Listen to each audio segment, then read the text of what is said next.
दिल में शौक और दिमाग में अभिनय का जुनून। चेहरा मोहरा भी हीरो बनने लायक था, इसलिए सोचा कि अभिनय की बाकायदा ट्रेनिंग लेकर पर्दे पर उतरा जाए। लेकिन किस्मत को कुछ और मंजूर था। उसने पहले चांस दिया गायन के क्षेत्र में। पहले गीत ने ही तहलका मचा दिया। ऐसी सफलता किसी किस्मत वाले को ही मिल पाती है। आज हम बात करने जा रहे हैं ऐसे सिंगर की जिन्होंने अपने पहले ही गाने से फिल्मों में धूम मचा दी थी। अपनी गायकी से ये महान सिंगर उस दौर में किशोर कुमार पर भी भारी पड़ने लगे थे। एक्टर बनने का शौक रखने वाला ये लड़का आखिर कैसे एक मशहूर सिंगर बन गया और कैसे ऋषि कपूर की आवाज बनकर उनके लिए एक से बढ़कर एक हिट गाने गाए। इन्होंने सिंगिंग के साथ साथ फिल्मों में एक्टिंग भी की थी और कैसे घर बैठे बैठे इन्हें बॉलीवुड में गाने का मौका मिल गया था। आखिर किन लोगों की राजनीति का ये शिकार बने और किस अफवाह की वजह से इनकी जिंदगी बर्बाद हो गई। इनकी जिंदगी के उतार चढ़ावों से जुड़ी रोचक बातों को हम आज इस वीडियो में जानेंगे। तो आज हम जिस गायक की बात करने जा रहे हैं उनका नाम है शैलेंद्र सिंह। शैलेंद्र सिंह का जन्म 4 अक्टूबर 1952 को एक पंजाबी परिवार में हुआ था। उनके पिता का नाम जोगेंद्र सिंह था, जो राजश्री प्रोडक्शन से जुड़े हुए थे, यानी उनके पिता भी फिल्मों से संबंध रखते थे। शैलेंद्र की मां निर्मला सिंह एक क्लासिकल सिंगर थी। माँ को देखकर ही शैलेंद्र को गायन में रुचि हुई और बचपन में वे अपनी माँ के साथ गीत गुनगुनाया करते थे। जब वो बड़े हुए तो उन्होंने फिल्मी गानों के साथ साथ गजलें भी गाना शुरू कर दिया। शैलेंद्र सिंह को गजलें गाना बहुत पसंद था, लेकिन उन्होंने कभी ये नहीं सोचा था कि आगे चलकर फिल्मों में प्लेबैक सिंगर बनेंगे। उनका सपना तो कुछ और ही था। वो बॉलीवुड में खुद को एक्टर के रूप में देखना चाहते थे, लेकिन किस्मत में जो लिखा होता है वैसा ही होता है और ऐसा ही कुछ शैलेंद्र के साथ भी हुआ। शैलेंद्र का मन पढ़ाई में ज्यादा नहीं लगता था। उन्होंने मुंबई में हाई स्कूल की पढ़ाई पूरी करने के बाद कॉलेज में दाखिला लिया, लेकिन वहां भी पढ़ाई में मन ना लगा। शैलेंद्र जब 19-20 साल के युवा थे तब आईने के सामने घंटों अपने को निहारा करते और मन ही मन एक्टर बनने के सपने देखा करते। एक्टर बनने की चाह में उन्होंने एक्टिंग सीखने का फैसला किया, क्योंकि उनके पिता वी शांताराम और उनके राजश्री प्रोडक्शन से जुड़े थे, तो अगर वो चाहते तो सीधा फिल्मों में जा सकते थे। लेकिन उन्होंने ऐसा नहीं किया और पहले एक्टिंग की ट्रेनिंग लेना जरूरी समझा। इसके लिए उन्होंने पुणे के FTII में 2 साल के कोर्स में एडमिशन ले लिया और पढ़ाई भी छोड़ दी। शैलेंद्र के पिता VP साठे के दोस्त थे, जो कि मशहूर अभिनेता राज कपूर के स्क्रिप्ट राइटर हुआ करते थे। VP साठे शैलेंद्र को गाते सुन चुके थे। क्योंकि शैलेंद्र के पिता के दोस्त होने के कारण वो उनके घर आते जाते रहते थे। इस दौरान उन्हें पता चला था कि शैलेंद्र सिंह अच्छी गायकी करते हैं। जब राज कपूर फिल्म बॉबी की तैयारी कर रहे थे, तब उन्हें ऋषि कपूर के उम्र के हिसाब से उन पर फिट बैठने वाली एक फ्रेश आवाज की जरूरत थी।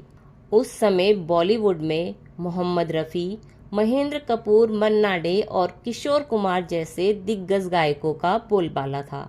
फिर भी राज कपूर साहब ने एक नए गायक को मौका देने का फैसला किया। दरअसल जब VP साठे को पता लगा कि राज कपूर एक नई और ताज़ी आवाज की तलाश में हैं, तो उन्होंने शैलेंद्र के पिता से कहा कि शैलेंद्र को तुरंत मुंबई बुला लीजिए, क्योंकि उनसे गाना गवाना है। राज कपूर फिल्म बॉबी से ऋषि कपूर को लॉन्च कर रहे हैं। ये सुन शैलेंद्र FTII पुणे से सीधे मुंबई आ गए। मुंबई आने के बाद VP साठे शैलेंद्र को सीधा राज कपूर स्टूडियो ले गए और राज कपूर से मिलवाया। राज कपूर ने शैलेंद्र से कहा, मुझे तुम्हारी आवाज अच्छी लगी। फिर उन्होंने शैलेंद्र को माइक पर गाने को कहा।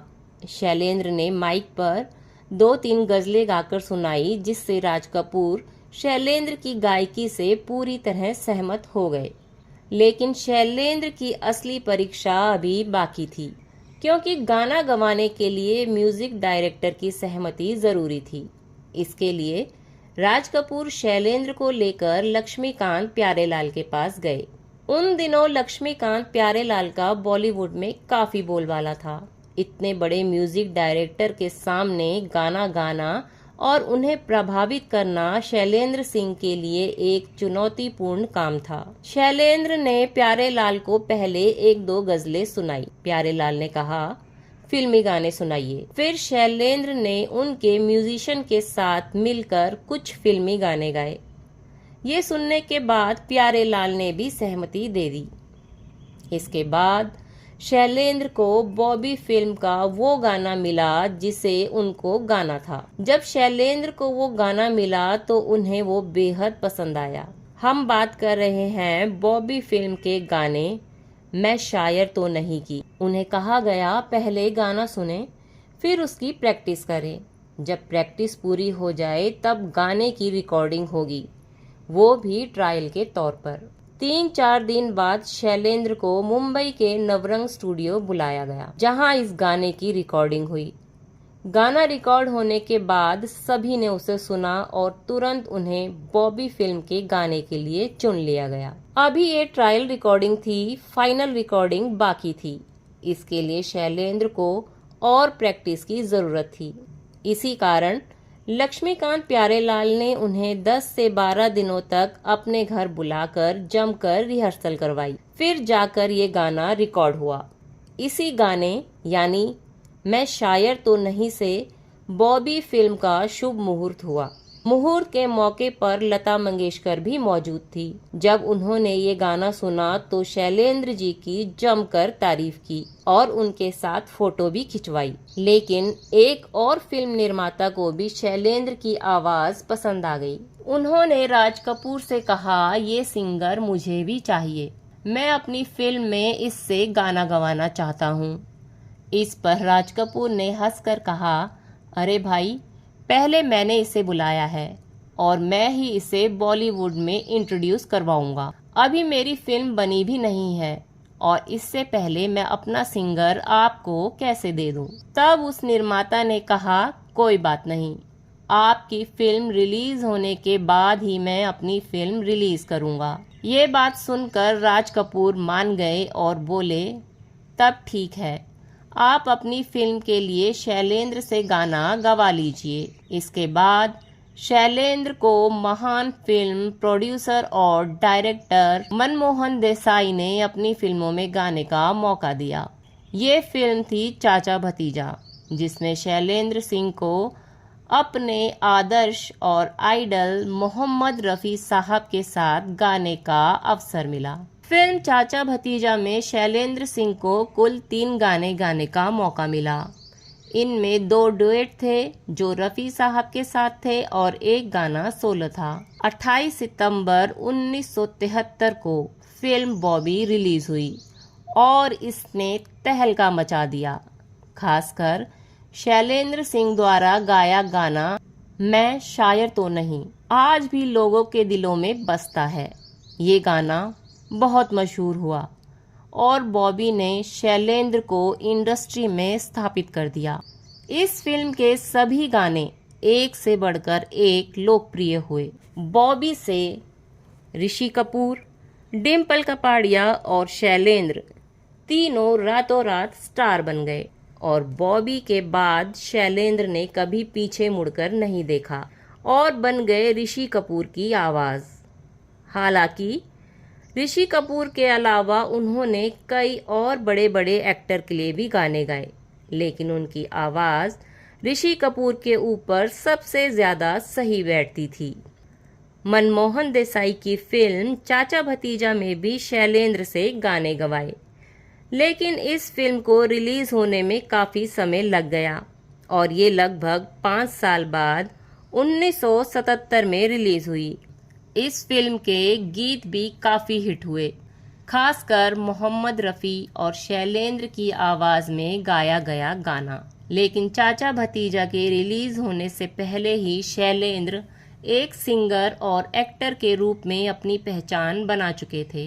बॉबी के बाद उन्होंने इल्ज़ाम, जहरीला इंसान, रफू चक्कर और खेल खेल में उन्होंने अपने गीतों से संगीत प्रेमियों के दिल में खास जगह बनाई। लेकिन शैलेंद्र को याद था कि उन्हें अपना अभिनय कोर्स पूरा करना है, इसलिए वो बॉबी के बाद किसी तरह अपना समय निकालकर पूना पहुंचे और अपना कोर्स पूरा किया और एक्टर बनने के इरादे से बॉलीवुड में अपना कदम रखा। लेकिन चूंकि उन्हें एक सिंगर के रूप में पहचान मिल चुकी थी तो उन्हें गाने के ही ऑफर मिलते रहे, पर उन्हें जुबली कुमार यानी राजेंद्र कुमार ने अपने भाई की फिल्म दो जासूस में एक्टर के तौर पर मौका दिया, जिसमें राज कपूर और राजेंद्र कुमार दोनों ही थे।